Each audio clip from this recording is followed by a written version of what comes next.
Hello and welcome to English Capsules. Today's capsule, Google takes over. Get your coffee ready and let's get started. Okay, so today we decided to do something different, and instead of planning everything that is going to go into the chapter, we are going to type the beginning of a question in Google, and we're going to see how many questions we get, and we're going to answer them as we go through, right? Let's see what Google has for us today. We have never done this before, so I don't know the questions that we will get. Uh, and the answers, imagine, So not we even don't the answers. know how many questions we will be able to answer because maybe we take longer in one of them or shorter. So, or we don't know how to answer them because that can happen. Yes, we are going to skip those questions in case they appear. So, what I will type is what do teachers? That's the beginning. So let's see how Google surprises us. So remember that you will be able to see all the questions that Google pops for us on our Instagram profile that is the English capsules all together. Exactly. The first question, it's a funny one. What do teachers do? It's a good one. What do teachers do? I Teach? need context. We teach. That's what we do. Teachers teach? It's a Teachers general teach, question. teachers are psychologists, teachers are mothers, teachers are sociologists, teachers are everything. Everything. I mean the simplest thing is to say that teachers teach, but what does teaching involve? Because we have to teaching is only the class, but it starts really before the class, like a long time before the class, because we have to plan the classes, we have to look for material, see if we find the right material, because many topics, for example, in my case that I teach speaking classes, many topics have lots of information, but then you have to filter that information to see what's going to be more useful for your students, more suitable for your students, for the students' level, for the students' interests. Yes. Depending on the context in which you're teaching, it has happened to me that you also have to make sure that whatever activity you're planning, you have the resources for all the kids in that context, all the kids or all your students. Because in the context of a school, for example, something as simple as saying, okay, today we're going to color. So make sure that you have material to provide To in case provide. that some of your students don't have any colors, because it's a Exactly. possibility. Yes, and that is something else that teachers do, that is adapt to the context that you have. So you have to be prepared and try to consider all the variables that may occur. I don't know.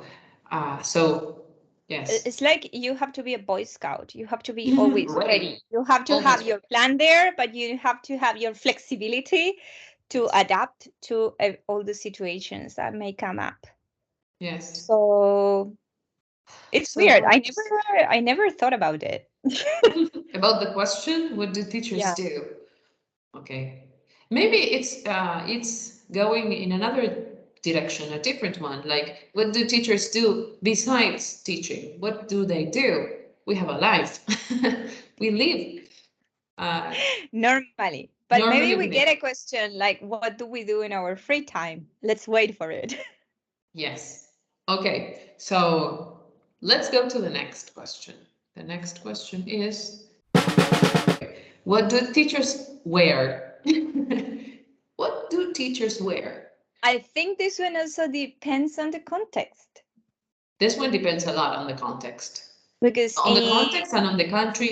Maybe if we're thinking about Argentina, which is so big, it would depend on the city, I would say. I think so. But not only that, because it's like it also depends if you're teaching in a private school, if you're teaching in a public school, if you're teaching primary, high school, university, if you're teaching kindergarten, if you're teaching Yes, in an academy. So these are like our variants. yes. So I have a friend who says context is everything. And Yeah. he's right in everything. Context is everything. Yes. So, for example, if you're teaching kinder, well, you have to be wearing comfortable clothes. It's a must. Don't go Yes, with your high heels, go with trainers. exactly. Yes. I have probably overdone myself and I'm always wearing trainers now, though I teach very few kinder classes, but it's like they are so comfy. I want to be comfortable. Yes. So But if we think about teachers at university, our teachers, they were really elegant in a way because they were wearing jeans, but always with high heels, with shirts, with, I don't know, coats and everything. I'm Really thinking neat. of something funny, but in the context of our university, especially in winter, not Mhm. only fashion comes into into play, but also warm because our university didn't have any heating systems. So No. you had to be warm. Yes, exactly. And I was thinking, we used to work together in an academy, and Mhm. there we would wear aprons. Exactly. Yes. For me, that's one of the most comfortable things I have to say, because Mhm. aprons usually have pockets. They protect you from dust. They Mhm. protect you from paint. So for me, aprons are like a lifesaver, and I still wear them even though here we don't have like this type of uniform thing. Okay. So yes, teachers that teach kids will understand this. Yes. Okay. Next question. Next question Let's see is, what Google has for us. what do teachers do in the summer? Depends a lot on the teacher. Yes. It depends on the teacher and it depends on the kind of classes that you have. In the summer, you have holidays. You are on vacation. So maybe it doesn't mean that you are going to travel somewhere, but you don't have to go to school, which is Yeah. great. However, and we do need to clarify this, especially in Argentina, because this has been said many times that we have 3 months holidays. That's not No. true. The only month that you have as a holiday there is January, because in December you have exams, and in February you also have exams. So at the beginning Yes. of December, you have a specific date in which you have to start going to school, even though students are not there yet. Yes. And if speaking about exams in December, many times those exams are until the 23rd of December. I always had the worst date ever. Yes. And also So at yes. university, you also have exams during these dates. Mhm. So we do have a month in which we relax and we disconnect. However, we don't have 3 months as No. most people think. They are more relaxed probably, but they Yes. are not holidays. No, exactly. And in my case, for example, I am a private teacher, so I don't have January or a month for vacation. I just take 15 days that I choose, and we agree here in the family which date it is going to be. And then I tell my students I'm not going to be here from this day until this day. But that's all. So Yeah, yes. so in my case, here, like May is like the last month that we have a strong month of classes. Then starting June, they start to decay because here Okay. classes tend to finish there. Mhm. So June, you can still have a few classes, especially for students who have to make up or who are preparing exams. Normally July, I always take summer jobs.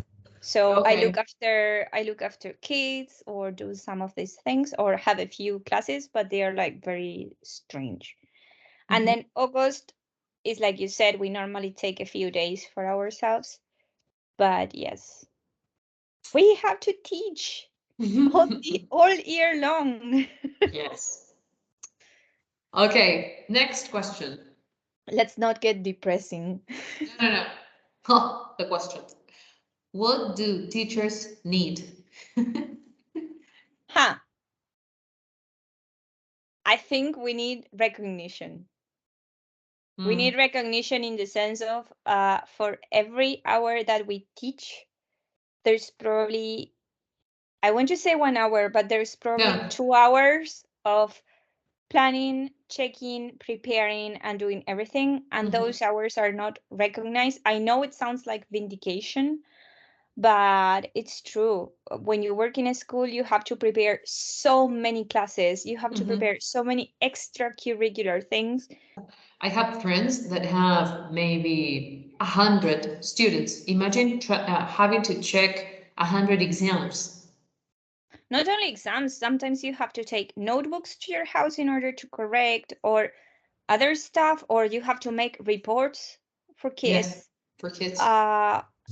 And none of those hours are recognized. So that's not considered part of your job, which is awful. Yes. Because it's like you should be paid extra hours for doing all of that, because normally we work more than 12 hours.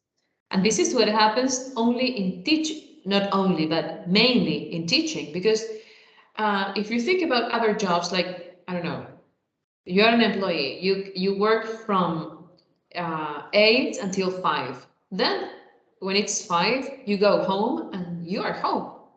It's Yes, like, and that's it. and that's it. And that's the end of your work for that day. So that doesn't happen with teachers. And that is something we know, and that is something our families know, because they are here like, oh, you have to check those exams. Okay, so I will start preparing dinner, for example. Like there are many times that you should be sharing with your family that you don't have them. So yeah, I think that lately, thanks to social networks and all of this, whenever there is teachers strike or whenever they are asking for a raise in the salaries, many people are making this situation more visible by uploading pictures of their family members correcting at very long hours at night or doing whatever is it that you need. And I was thinking there is an exception because, for example, teachers at university, our teachers used to have office hours. Yes. And though it's not that it's precisely time for planning, but they do get paid extra money for those hours. On the other levels, you don't have that. I remember a high school teacher who was always asking us not to write our exams or our, I don't know, essays in pencil, because the only time she had for correcting was nighttime. So when everyone was asleep, she would correct the writings. So if they were in pencil, it was hard for her to see correctly what we had written. So imagine that poor lady trying to check our writings. I think that's what we need. We need recognition and we need to be paid more for all the work that this entitles. Yes. Okay, do we have time for one more question? I think we do, yeah. Okay, so the last one. Probably, well, depends on the question, so let's see. Okay. The question is, what do teachers expect from students? Ooh. Oh, this one was a good question. Get ready. Didn't you expect what we had on our pedagogy books? Like everyone sitting, everyone In a with horseshoe. resources. No, your students will answer. Yeah, right. It's really, you know what? Maybe this is something that our audience should know. Our pedagogy books or the ideas on teaching are written by people from the UK, people from the USA. So the reality that they have is completely different from our reality. So I remember once that there was like the instructions, like the ideal classroom. The ideal classroom has 16 students. Yay! They should be sitting in a horseshoe form, I don't know, way, I don't know. Position. Position, maybe. When you ask, they should be silent. When you ask a question, they should raise their hands and answer. And I said, this is bullshit. This is unreal. It's impossible. From the very beginning, in the common schools, we don't have 16 students. We have 40 students. I think you can consider yourself lucky if you have 30. Yes. Imagine trying to speak when everyone is speaking. It's really hard for our I voice. remember when I was working in high school, there was one particular classroom in the school that was like huge, and I'm a tiny person. And I remember having these 40-something students, none of them paying attention, of course, because they were teenagers. I think I spent 1 month voiceless, but completely voiceless. Because you have to shout so much, and you don't have microphones, and you don't have them listening. No. So at some point I had to decide, like, okay, so I'm going to prioritize myself, and I'm going to speak in this level, this volume. And if you can listen, it's wonderful. And if you can't listen, I don't know. Sorry. Make sure that the rest of your classmates are silent, because I'm not going to do it, because I can't. I think we went a little bit away from what we expect. Yes, I know. I have a friend that has a whistle. Okay, it's really for inside the class. So when everyone is speaking, because she tries to speak like louder, but they speak so loudly that it's hard for her voice to be listened. So she whistles, like in the gym class. She whistles, so everyone is like surprised, and they become silent. That's the only way she found. Yes, I think that when you start working, you learn that it's not worth having expectations. Like, life is going to throw at you whatever is available, and you have to learn to cope with those realities. Because you may have your ideal class, but some of them, for example, now I have very small groups, but some days I see them exhausted because they have had so many things. So instead of doing whatever I planned for the day, we spend an hour speaking. And that's all. But that's what they Which is need. fine. So, Which is yes, fine. Because maybe you end up speaking in English about many things. It happens to me with students too, that you can see in their eyes that they are tired, sad, or angry, or whatever, and they start speaking. But so I always tell them, as long as it is in English, it's fine, because you are expressing what you feel in English. So maybe you don't end up doing the class that you had prepared, but speaking in English is fine, and it's something that it's real, and it's going to happen in life. So it's good. It's good to be flexible. I think that regarding expectations, the key is not to have any. The less you expect, Or to have them really low. the better. Yes. But not meaning like you're going to be disappointed because of your class or your students, meaning that you cannot expect the ideal picture. That's never going to happen. So you have to be ready for that. Open-minded, I think it's the word. You have to be open-minded, flexible, and ready to accept what the world of students proposes.